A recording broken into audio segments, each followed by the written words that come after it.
Laysan yamg'irdan yashingan gulagala qiz bola Yashin yatloyi shikirga barib qiyingan bulam Huqayga hildindashib qalin huragan bulam Yamg'ir yamg'ir yav yav yav ulandarga bulg'indu Shug'luga indashirga qoida qiz Yamg'ir yamg'ir yav yav yav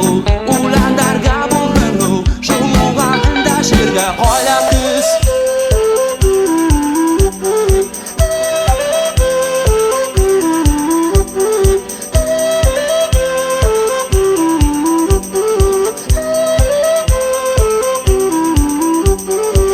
Yashin yatloyi shikirga barib qiyingan bulam Huqayga hudindashib qalin huragan bulam Yamg'ir yog'dila taraldi saltayal yog'din kuni Siybar qildin kirpiginin ayrilmay kudin Yamg'ir yamg'ir yav yav yav ulandarga bulg'indu Shug'luga indashirga qoida qiz Yamg'ir yamg'ir yav yav yav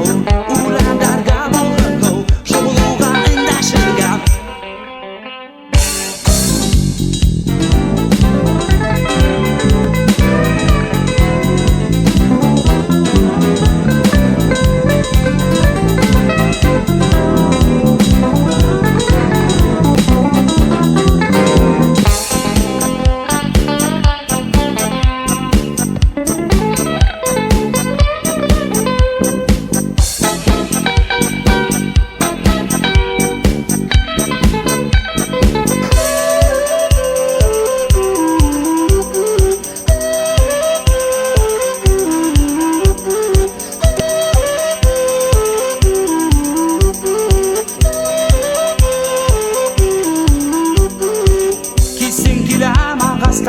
Aqlay tamsi tamar Laysan yamg'irdan yashingan gulagala qiz bola Yashin yatloyi shikirga barib qiyingan bulam Huqayga hudindashib qalin huragan bulam Yamg'ir yamg'ir yav yav yav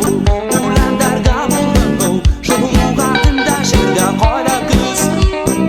Yamg'ir yamg'ir yav yav yav